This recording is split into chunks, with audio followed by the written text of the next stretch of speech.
धर्म के विषय में सब विचार करते हैं। कोई अपने ही धर्म के विषय में, कोई अन्य के धर्म के बारे में, किसी के अधर्म को लेकर चर्चाएं होती ही रहती हैं। कोई भी ऐसा नहीं है जो धर्म के विषय पर विचार ना करता हो। किंतु वास्तव में धर्म है क्या? क्या कोई ये समझ पाया है? धर्म मनुष्य को दूसरे मनुष्य के साथ, समस्त सृष्टि के साथ सुख से जीने का ज्ञान देता है। यही कारण है कि किसी धर्म के स्थान पर मनुष्य को सदा ही शांति प्राप्त होती। क्या यह आपका अनुभव नहीं? अर्थात धर्म मनुष्य के सारे संघर्षों का नाश करता है। पर यह किस प्रकार संभव है कि किसी मनुष्य को किसी अन्य के साथ कोई संघर्ष ना हो? विचार करें, जहां प्रेम होता है क्या वहां संघर्ष भी होता है? आप कहेंगे हां, अवश्य होता है।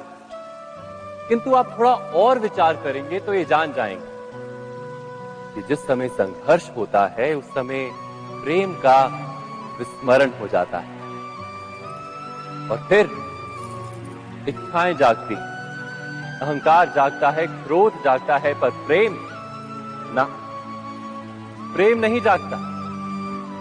क्योंकि जहां प्रेम जागता है वहां सारे विवाद, सारे संघर्ष, सारे झगड़े नष्ट हो जाते हैं।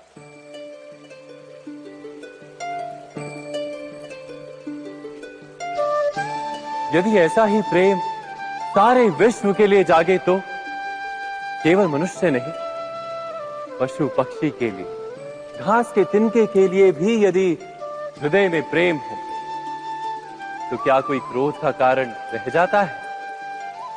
नहीं ना। एक व्यक्ति के हृदय में दूसरे व्यक्ति के लिए जो प्रेम का भाव होता है, वही प्रेम भाव समस्त सृष्टि के लिए हो तो उसे करुणा कहा जाता है। करुणा अर्थात सारे विश्व का स्वीकार, सबके लिए केवल प्रेम और कुछ नहीं, कहीं किसी के लिए कोई विरोध नहीं। करुणा ही वास्तव में सारे धर्मों का सार है। धर्म यदि वृक्ष है तो करुणा ही उसका मूल, उसकी जड़। पर बार बार ऐसा समय आता है कि मनुष्य धर्म के मूल को ही भूल जाता है, कुछ नियमों, परंपराओं को पकड़कर बैठता है और करुणा को भुला ही देता है। और ये जगत भर जाता है संघर्षों से, ईर्ष्याओं से, शोषण से, क्रोध से, बैर से, अर्थात अधर्म से। और तब परमात्मा को अवतार धारण करना पड़ता है मनुष्य को वास्तविक ज्ञान देने के लिए।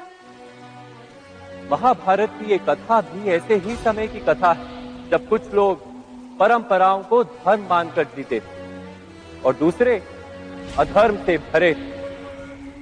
क्रोध, बैर, महत्वाकांक्षाओं के भंवर में फंसकर धर्म का नाश कर रहे थे। व्यक्ति को व्यक्ति से प्रेम तो था, किंतु समस्त विश्व के लिए प्रेम नहीं था हृदय में।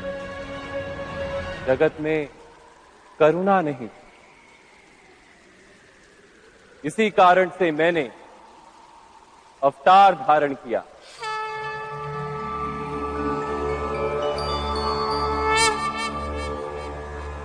परित्राणाय साधूनां, साधुओं को मुक्त करने के लिए, विनाशाय च दुष्कृता, बुरा कार्य करने वालों का नाश करने के लिए,